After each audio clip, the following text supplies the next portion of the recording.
brains out, just about. Concept of the Black Knight. I didn't even do that tag, but now you got to see the footage, didn't you, of what was uploaded to a secret server at WikiLeaks about the Black Knight satellite being knocked down? Yeah, that was wild. What do you think? What do you think Black Knight even was? Or is? I'm not going to say Um, was. to myself, because I've never studied the Black Knight, but what I can tell you that I get from it from my intuition is that the Black Knight was probably some sort of um, something with the net that's around the planet. There's an electromagnetic net that is around the planet, and it's to keep the souls in. You know, I actually do And I have. have to think Go it ahead. has I'm sorry. something to do with it. Oh, that's all. I actually had an experience back in the '90s. I had never heard of in the '90s. What I don't think it was called Black Knight, at least by the guy. Now, my first wife's dad worked at Johns Hopkins University, and he was a private contractor for some company out of France. That get this, what they did is he worked in submarines. Are you still there, Megan? Yes, I'm here. Okay.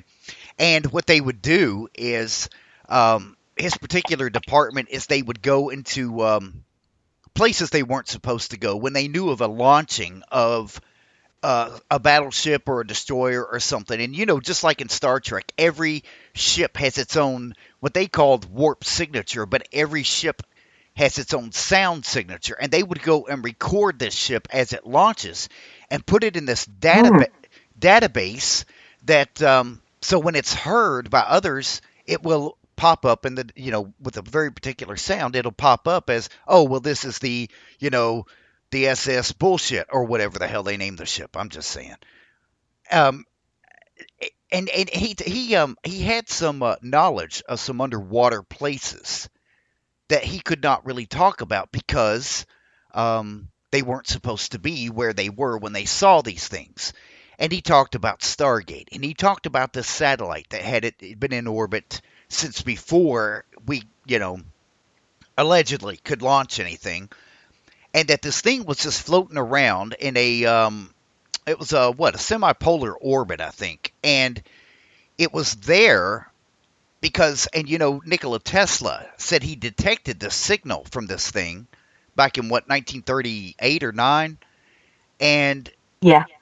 that he said the consensus was then of the government that once it detected that we had radio technology, it acted as a relay, kind of like it's you know, it's like a mousetrap. You set it there, and you don't have any mice until the day you hear it go off, and then suddenly you know the people of Earth have evolved enough to achieve radio communication.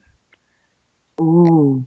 Yeah, and that Black Knight served as a floating version of the Library of Alexandria, that it actually was an enlightening device that when certain people achieved a certain state of mind, they could have these ideas almost like angels communicate with them with the purpose of enlightenment. So people like Whoa.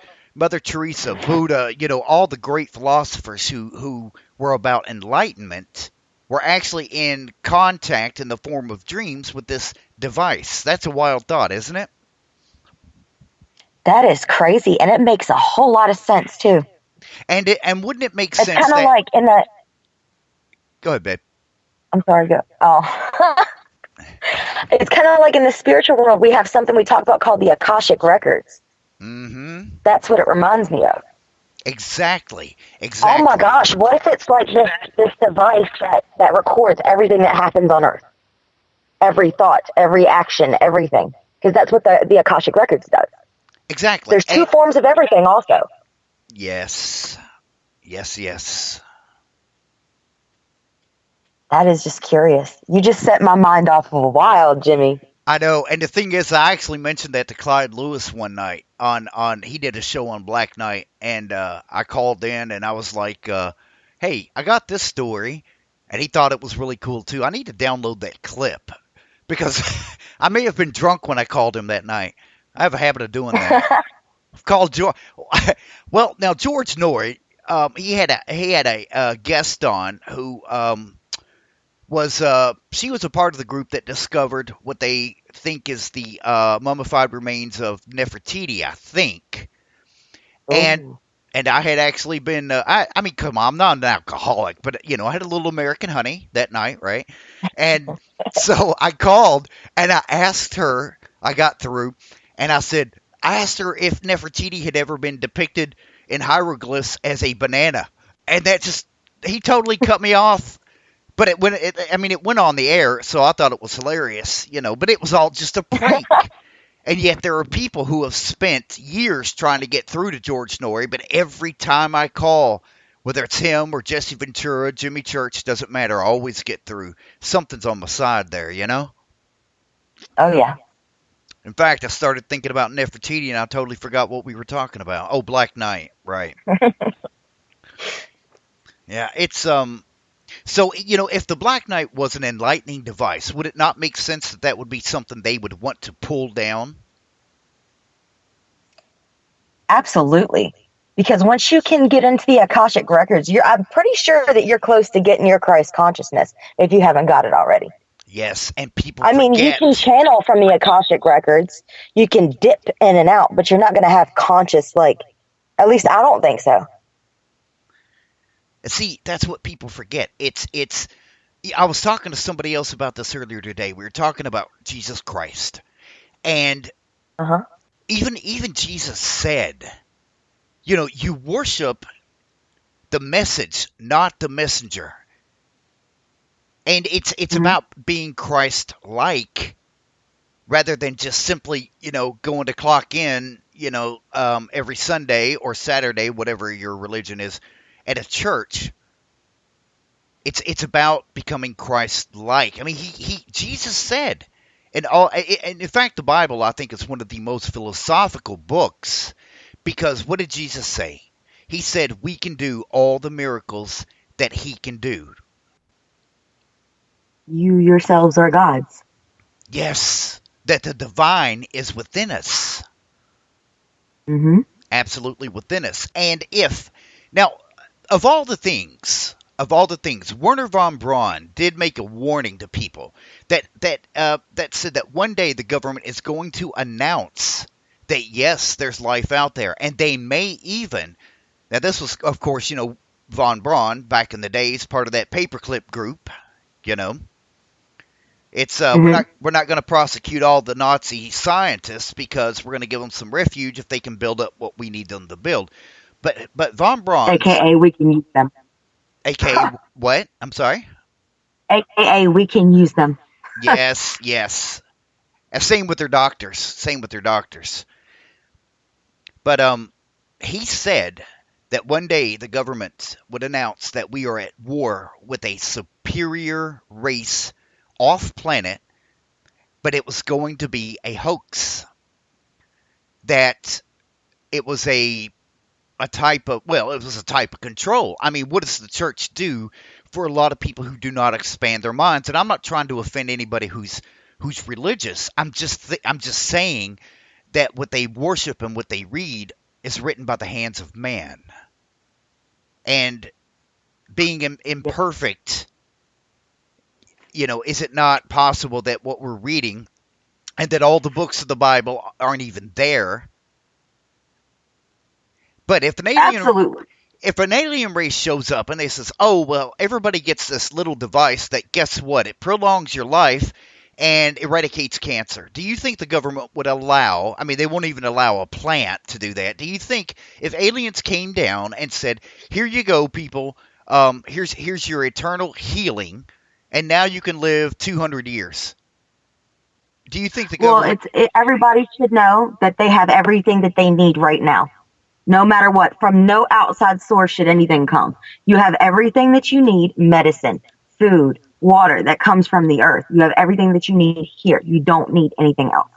Well, now There is even stuff on the planet that will prolong your life to Methuselah ages. It's been documented.